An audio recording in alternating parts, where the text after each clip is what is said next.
Ooh, shiny.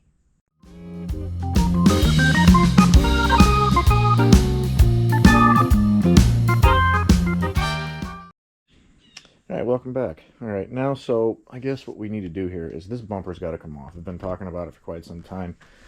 And as you can see, when I started to wet sand it, we went through down to, God. So I've painted this. Let's see if I give a little more backstory on this. I painted the car, I guess, twice. I painted it once in a garage, and you can kind of see it here. So you got the white, which is the original gel coat of the part. There's a primer layer there. Then you got black, another primer layer, and more black. So I painted the car once in a garage while the car was sitting basically kind of how it is now on the ground, obviously masked off and stuff. And the top half of the car from basically the belt line up looked amazing. But when I put the car on a lift and got down to areas, you know, down here, it was starting, especially with a light, with a UV light, you could kind of see through the paint just a tiny bit to see a little bit of the primer. And because I had a problem with OCD, I guess, I don't know, I decided to sand the entire car lightly again, prime it, and paint it again. I guess I really didn't have to prime it again. I probably just should have painted it. But whatever, it is what it is. You know, this is going back to the late 90s. So went back and painted the whole car again, and it came out amazing. This time I kind of learned from my mistakes. But this thing's been getting stone chips on it. I mean, it's been driven across the country quite a few times. And you'll see, there's one there. I know it's all dirty and dusty and stuff because it was out in the rain here. Just recently I had it out and took it for a ride. And, you know, rain and dust, and it just looks like crap. But there's stone chips. You know, there's one there.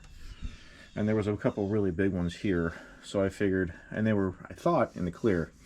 And they kind of were, but by the time I started to sand it down, I went through the paint here. So I'm like, okay, the paint's kind of thin here. There's a lot of issues with this. There's no way I'm going to buff that out. I mean, I can bring all of this back to a gloss, but obviously this isn't. It needs to be painted. So instead of doing that, and since it's the wrong shape as far as an original goes anyway, now's a good time to put an original on it. So it's been on the car for a long time, and it's served well, and it's held up road abuse and across the country, and heat, cold, and all that kind of good stuff.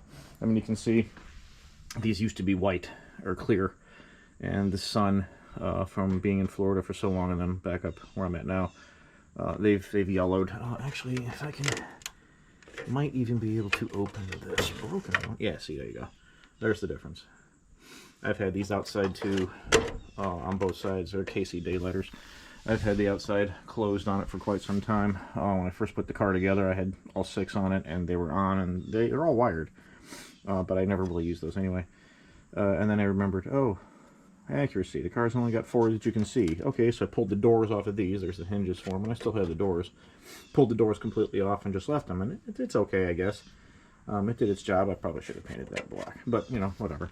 So, but now I've got lights that are going to go on, new ones that are actually the same model and brand that were used on the prop car. So get that off and finally get this bad boy on, because I pulled this out of my mold a long time ago for somebody else that actually wanted it, and it was on their car. Since been on their car since then, but it was sitting in white gel coat. It was on this car, actually, to be exact. Been sitting on it, which is partly the reason why, and now you can see it's turned around.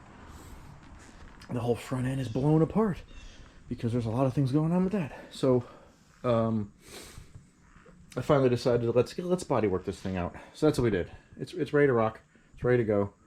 I'm sure I've mentioned this before, but you lose track of all the things you've mentioned. So here we are. But yeah, there it is. So we need to get that one off and get this one back on. I still need to drill. Yeah, I didn't do that yet. So we're going to have to drill a hole still on the top of this impact bar so that I can get the driving lights installed in it. But one step at a time, right? I did start to rewire this year the driving lights, and I put a relay bank down here. I just plug in relays into sockets. There's only 2 relays in there, obviously, because the outside one has been covered up. But there is another relay socket that you can kind of see out there that the other one would have gone into. I just kept it unplugged and figured, well, there's no point to plug it in there since I'm not using those anyway. So, and those lights are going to come out, and I'll basically have, I may even just remove that That I think about it, I probably should. I'll just have to remove that one out of the loom and just depin and just remove that entire socket, remove its ground, and it'll be good to go. But yeah, let's get this thing off and see where we can go from there. There it is. Driving lights installed still and all. It is off. So, much the same way that I did that. But here's what I was talking about when it came to that other bumper. This whole area is caved in. Funny how this isn't hit though. But this whole thing is pushed in, and you don't see any like actual strike marks on it, which is funny. Of course, the honeycomb absorber would have been here too. But I got to take this bolt out because there's a PA speaker behind there, which this looks like crap. So we're getting rid of all of that for sure. I did have to cut these ground wires from my driving lights from years ago because this goes into a spot that I couldn't get to the back side of with the nut, and it kind of rusted in place, which is okay because I'm going to rewire all of that, and this bumper's coming off. Same thing on this side. I had 2 grounds for the driving lights, so you know, each ground did 6 wires, but they are 6 lights, 3 lights. Math, it's tough. So, and then I noticed that this is punched in a little bit, which I don't remember that being punched in when I did this car, but you know, hey, who knows? Because this fender was not messed up when I got the car. But yeah, same thing. There's a screw still stuck in there. That's all right, it just pops out. You got the 4. That's the only thing that really holds on these custom bumpers is those 4. On mine, because I use the original brackets, they connect all as one piece. You cut the section out here and here, so you have the scanner tray, obviously, and then they still bolt here, so that the turn signals still have a place to bolt, even though you can't see them with this bumper anyway. So I'm gonna fix those, clean those up just like I did the other side of the other car, and get the other bumper ready.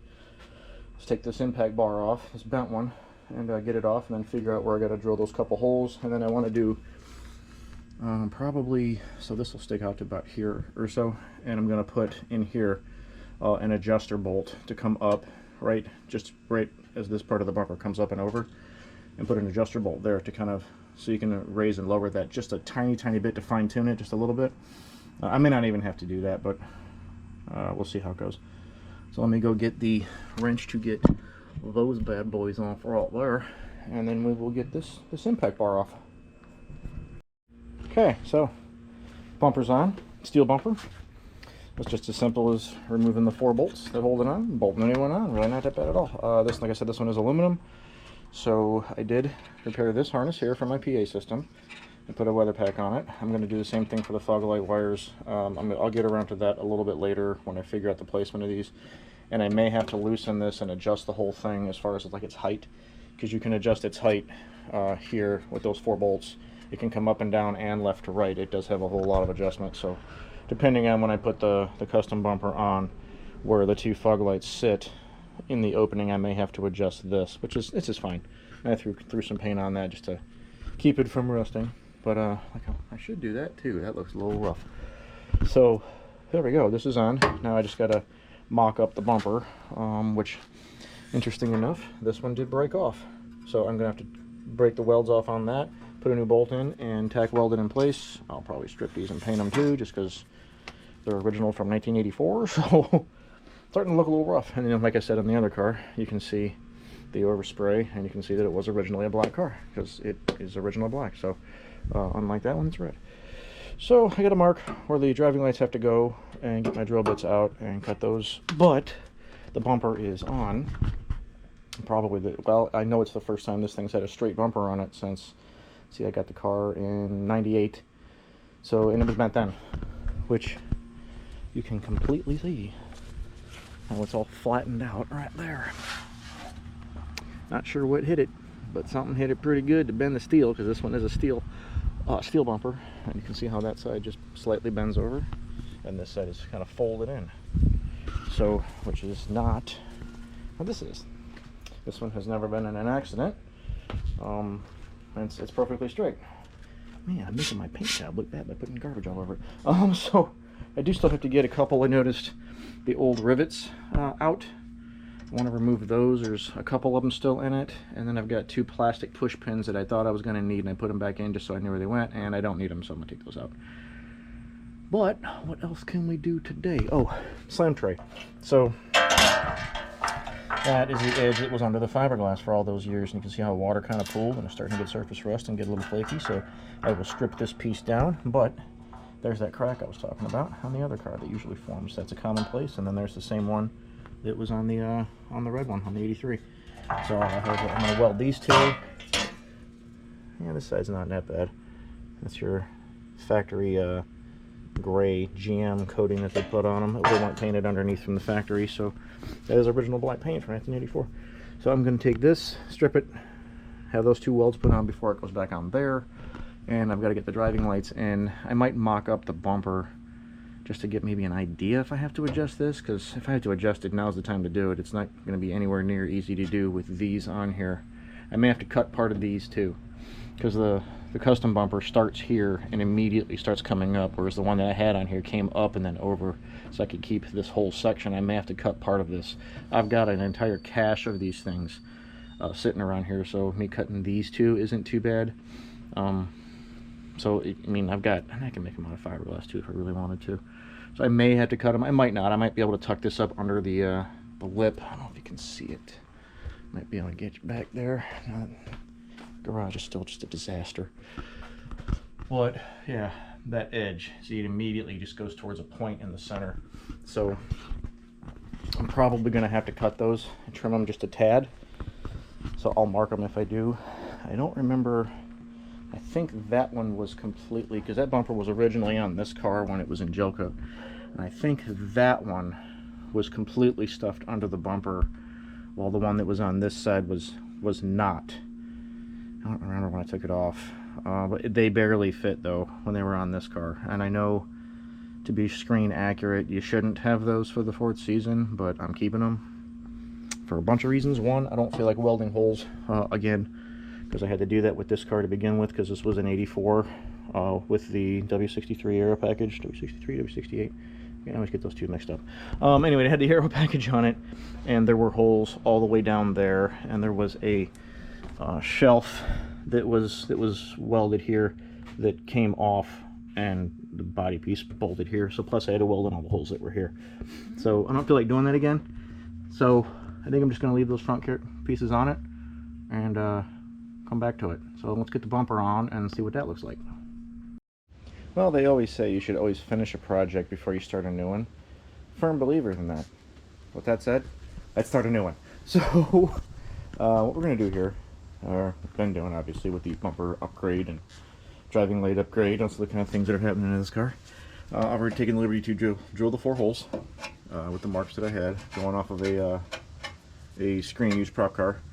And that's pretty much where they are there for the final season of the car, or the show. So that's where they were. So those are in. I've opened up a couple little holes down in here, just a little bit, not a whole lot, so that I can make a cross harness here. So I've got a fabricated cross harness for the driving lights. This side has not been terminated yet, because I'm going to run this through those 2 holes, run it from there up, basically in the very up front side of this. It'll be attached there. You'll just have 2 wires here. I have to go through and obviously get rid of one of these. I have to get rid of because I don't need 6 lights on this car. There's only going to be 2. But I'm going to put connectors on those, weather pack connectors. So we got a set of original. These are the same model and brand and everything that were used. Of course you can't see it because that was stupid of me. On the show here. So, and they're all metal, which is kind of nice. 4x6s, and I've already put a weather pack on that. So gonna get that done, and I have enough lights to do this. They're not the easiest lights to come by, but they are out there. Any 4x6 light will probably look correct. Well, they will look correct because that's what they are. They're 4x6s.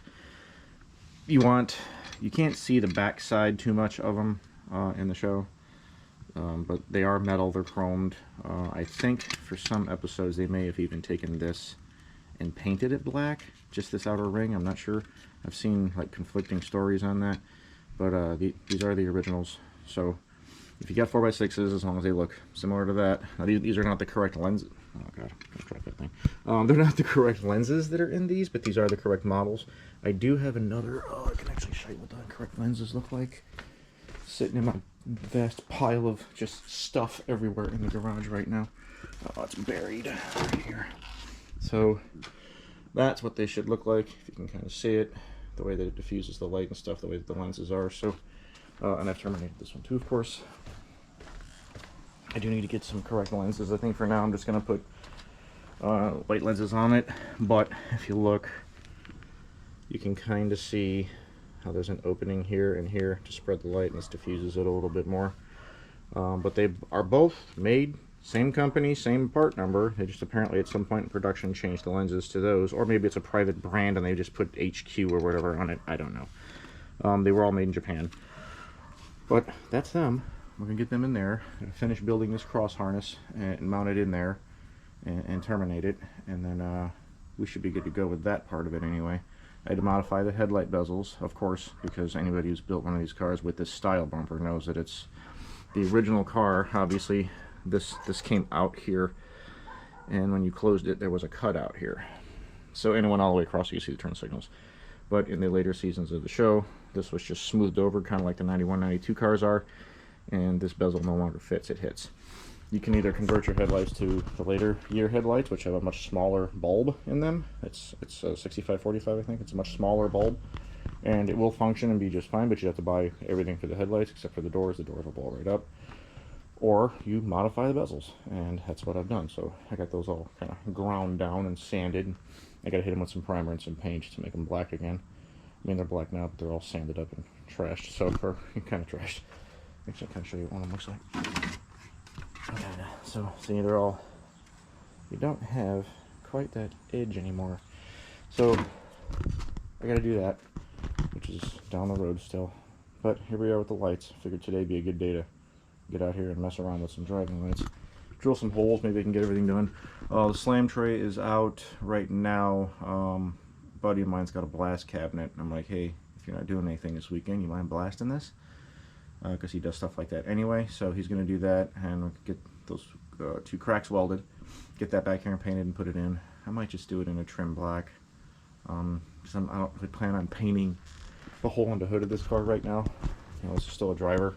That one's going to get more of a show treatment than this one is. This one's still a driver. I mean, this is just all dirty. It's all original paint, but it's not glossy. I can kind of see it. It's more of a trim black anyway from the factory, so I will just clean all that up. I'll trim black all of this, including these. I may have to just send these. Put those in the blast cabinet too. I'm going to reuse them. Just like I said about the other car, you cut it off and you can reuse it. I know Universal did not use those. They just put bolts in there, and it works just fine. But I'm going to use these. I like having these for the turn signal mounts, even though you won't be able to see them on this car. You will on that one, but not this one. So let's get that done. Let me get this harness in, and we'll come back and I'll show you how it looks. Harness is built. Run inside. It's nice having these holes here from where the original rubber bumper covers, actually there's a couple of them you still see there, push rivets came through. I'm going to use those same holes to mount wire retainer clips here and here, because it runs basically up against the front edge here. And goes all the way down. They are color coded. The outside ones are purple and inside ones are blue. These are just kind of lightly bolted in right now, so they're not bolted in, they're really loose. I just wanted to see if everything worked. They do. Everything plugs in nice and easy. The harness is hidden. Everything's loomed. So like that'll plug into the one that goes here with no problem. All the weather pack connectors up through into here. I probably should have years ago. I should have separated these into different colors, but I had all three of them being blue, so I have to relume this and stuff, but that's not a big deal. This is just for mock-up purposes to make sure that they light up. This lamp, the actual bulb is blown on this one, but it is not on this one, which is funny because it's the original IPF lens. So, but yeah, there they are on there. The harness is pretty well routed. I just got to retain it, like I said, and you know, I could use zip ties, but I don't want to do that. I'd rather just use, there's actually a clamp that kind of looks like this. The wire goes through the center, you know, from the holes, and then this would be like where a bolt hole goes down, and it retains it down, so I'll just use the original bolt holes that are there. Put that back together. Oh, where's that bolt? Let's put that back in there. So, yeah, once I get, let's see, I'll go buy some lamps then, some bulbs, to get those ones working, because I'm pretty sure that one's belonged to, I think when I tested them before, that one didn't eliminate, but this one does. With my original switches that are still in the car. But yeah, that's not too bad, huh? I think it came out okay. Just got to retain it, get that slam tray back.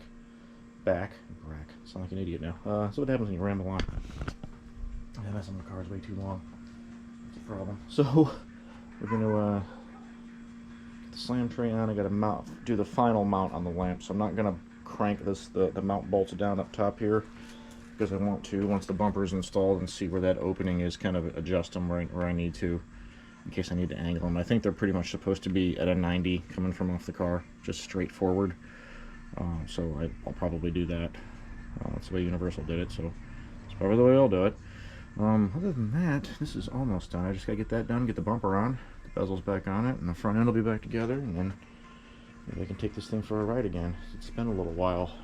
I did take it for a drive here a couple weeks ago, and it ran great. The car was doing good, so I'd like to see if I can get it back on the road with a more accurate bumper on it.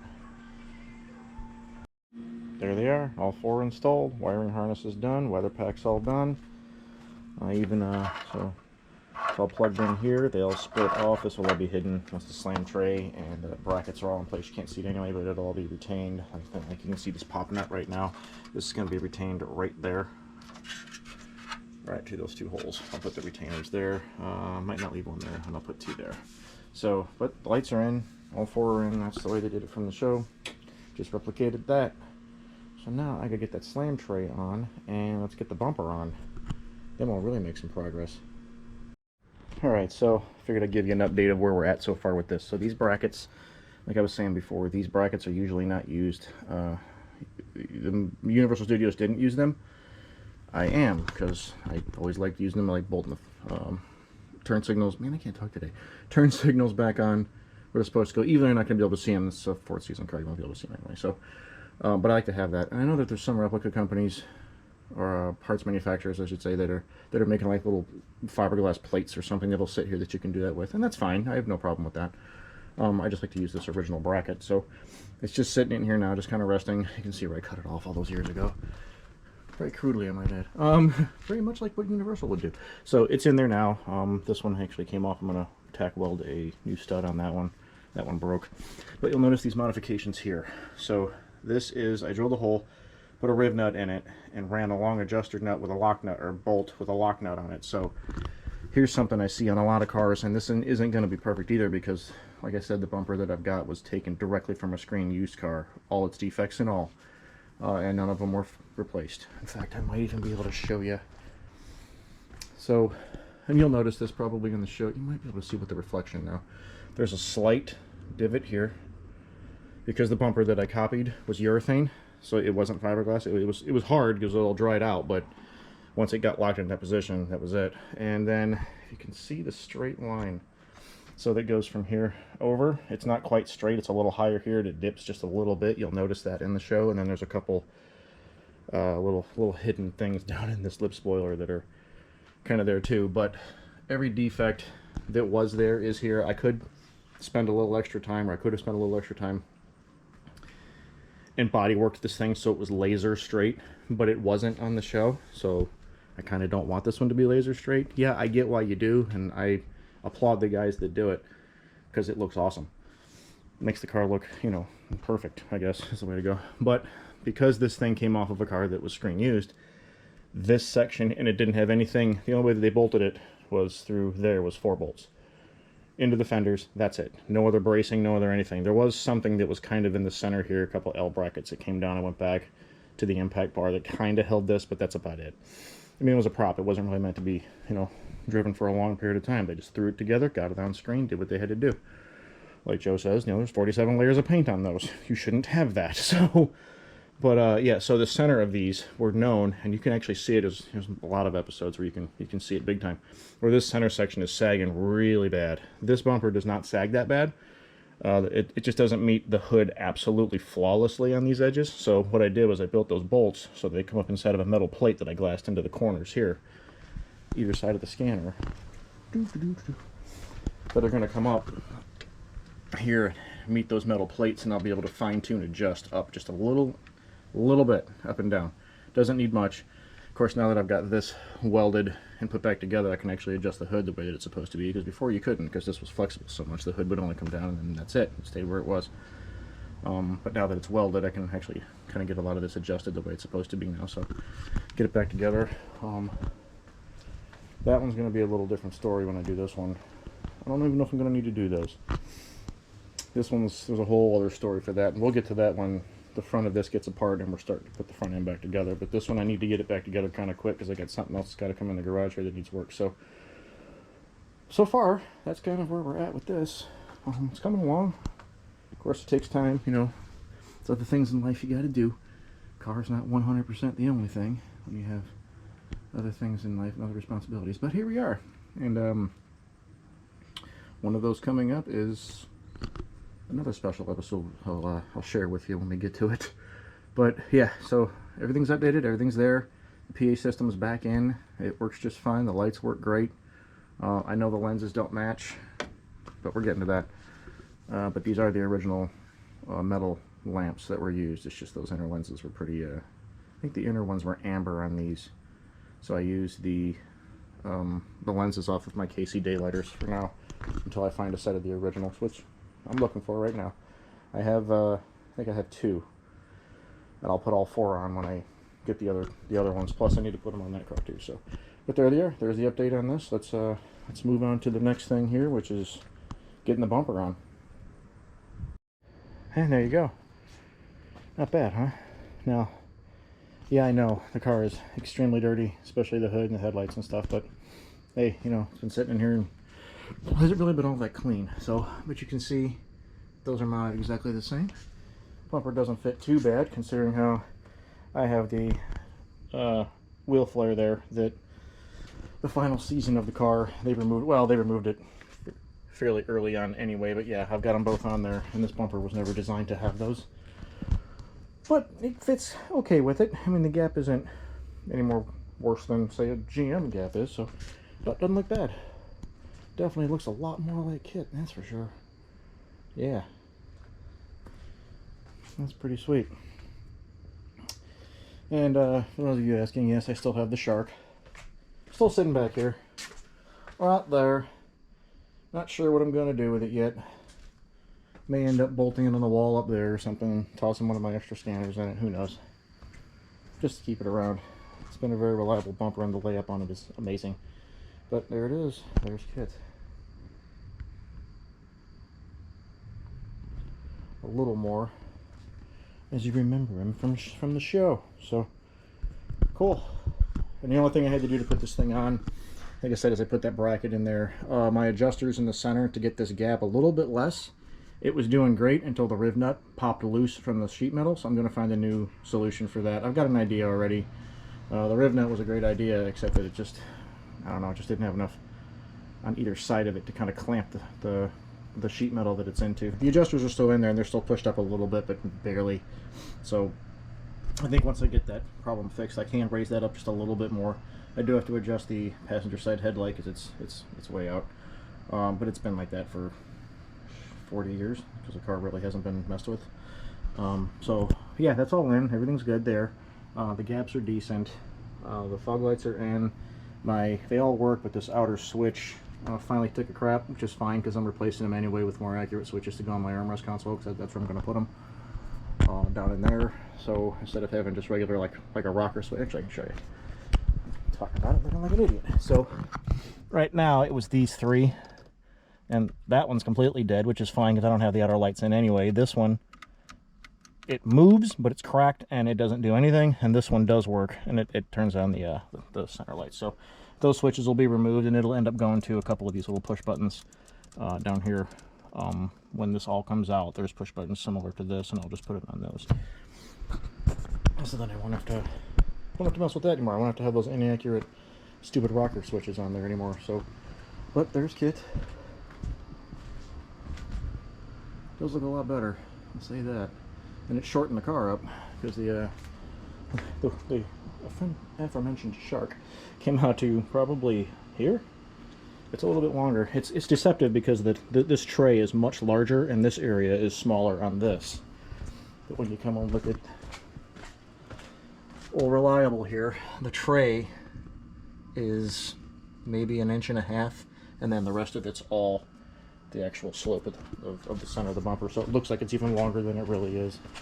The sides are about the same here, roughly. It just kind of comes out, this kicks out, and then it's a little more pointed. and this line is angled back more, and it kind of meets there. So, but there you go. Here's what an original looks like, straight from a prop car bumper. Very little body work. Painted it and bolted it up. Got a little bit of time today, so I figured I'd get this thing together because I got to get this thing out of here. Something else has got to come in, so at least for a little bit. There's a lot more work to do on this. It's definitely not going anywhere. I've got so much more work to do besides paint work, paint correction, because the thing's been sitting for all these years and it's just gotten beat up. I got to pull the dash.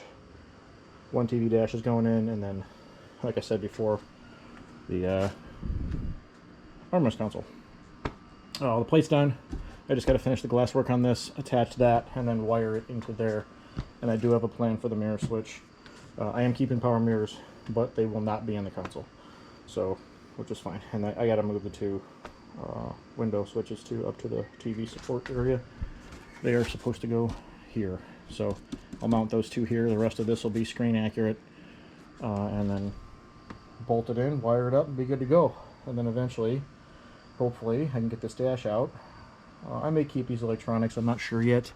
They've served me well for all these years. A couple little minor hiccups here and there, but no major issues with them. They're pretty accurate. It's nice. So I like them. The compass, everything works. So I do have an original countdown, so I won't use the stair step anymore that I kind of made fit into this dash. So those are going to go away, but I'll probably keep the electronics themselves. And I've got an idea for functional switch bars to put the buttons in the center. The wheel will stay. It's probably the only thing that will. I may keep my overhead. I haven't decided yet. That's one of them way down the road things. I don't need to move that right now. It functions. It works. Everything's fine in it. I've always liked the style of it. It's nice and kind of conform to the roof, which the original is too. And I can put an original in here, but I don't know. I kind of like it. I know some people hate it. Some people don't. I kind of like it for now. So for now, it stays. And I'm going to update the rest of this. Just doing one thing at a time.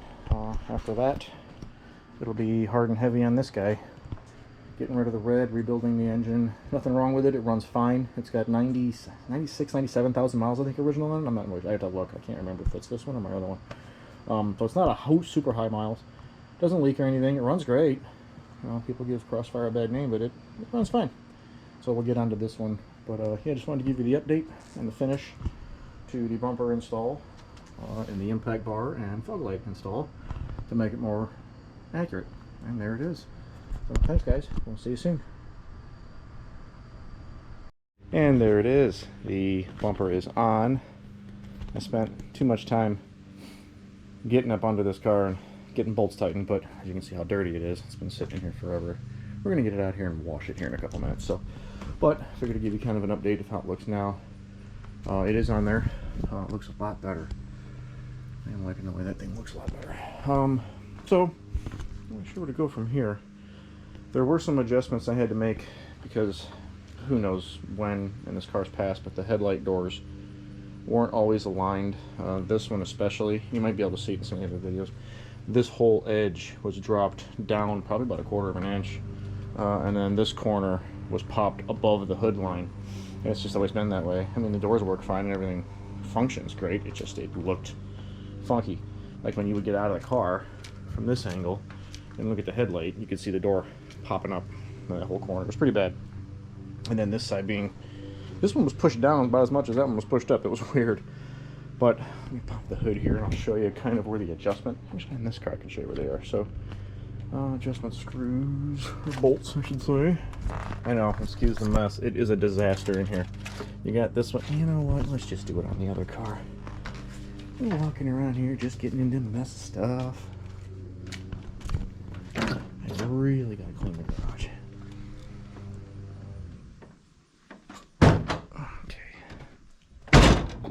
Big old heavy doors. I have noticed that the scanner on this is pushed back. Ooh, tweakage there. Is pushed back just a little bit more with this bumper on as opposed to the other aftermarket bumper I had. So so you've got this one, this one, this one. There is one that you're probably not going to be able to see. Well, maybe if I can get you in there. It's right in front of the battery. Yep, right there. right there on your right. There's that one. So you've got those, and then the two hard ones to get. There's two hards. You can either pull this off, disconnect the motor, of course, and pull this bezel, roll it all the way up, and then try to get to them, or because of the design of this bumper, this is awesome. You can go right through this hole, and there are two on the very bottom that, let's see, on this car would be these two holes right there. So you'll come through the bumper and you can get to them there. You'll have to get them with either a wobble or a swivel socket, at least on this inner one. But you can get to it from this hole all the way up. Loosen all of them, and then you can really kind of move it anywhere you want. So I just kind of raised that side up. It was too close to the hood, so I moved it a little bit from the hood. And then slowly just tighten them all down while you're holding that in place. Don't crank them, but tighten them all down. Close the hood, make sure everything's good. Roll this up and down to make sure everything's good. And then tighten them all, cinch them all down. It only takes 15-20 minutes if they're like really far out and you're doing it by yourself and you've never done it. Other than that, it's really not that hard. I said, yeah, there. Like this one will give you back and forth and slight side to side, but it's more back and forth. The one that's behind there is the one that will give you your forward and back. It also locks this bracket from rotating, so that's what gives you your side to side. This one gives you back and forth big time. This one gives you kind of a full circle, so you can raise, lower, pull it side to side. Then the bottom two lock the bottom of it in, and they're in a kind of they have kind of a hole pattern, so you can kind of move them anywhere too. But you do have to loosen the bottom two to be able to do anything up here. When you loosen those, these adjustments are where you make all your adjustments, and then crank the two bottom ones down. Well, there it is, back together. Let's get this thing out of the garage here and move some stuff. And maybe try to get some of this funk off of here, because good God, look at that. It used to be a black car, now it's just covered in stuff. So let's do that. But yeah, the bumper's on. I'll get it out here, get it out in the daylight, get a little bit of wash on it, and then I'll show you the final. There it is, semi-cleaned, I guess. I found all these little speckles. Almost looks like overspray, but nothing was painted near the car, and of course I got that scratch to fix. Still want to find out how that happened. But got a hell of a rinse, at least, if nothing else. Got a pretty decent rinse. I didn't go crazy washing or nothing, but just wanted to get it out here and kind of get the garbage off of it. But there it is. New bumper is on, and I've got a couple things I've got to do in the garage. This had to come out. I may have to just clay bar the whole car. Probably wouldn't be a bad idea. Maybe we'll do a video on clay barring a third gen, but I gotta get that in the garage because the starter just died. Weird, you know, the original starter from '81. They just don't last forever. So, but yeah, there's just figured I'd cap this off with a final video of KITT with the new bumper, and there he is. Looks pretty good, I might say. Definitely changes the entire attitude of the car when you have a bumper that's shaped differently. It kind of, it's like a good set of wheels. They always say a good set of wheels will change an entire car's like perspective or a personality of a car. Well, bumper's the same way, I guess. So there it is. Thanks for coming along for this one. This one's not super long. Not a whole lot of stuff going on, but at least that project's done. Maybe we'll do an episode on the starter on this monster. Yeah, I guess that'll be coming up here soon. It's fairly easy to get to. I don't know why. It started once and then you get no clicky clicky. So that's okay. We'll fix that next. That car's been really easy to work on. But yeah, there's KITT. Cool. Can't wait to see what we have coming up. Thanks, guys.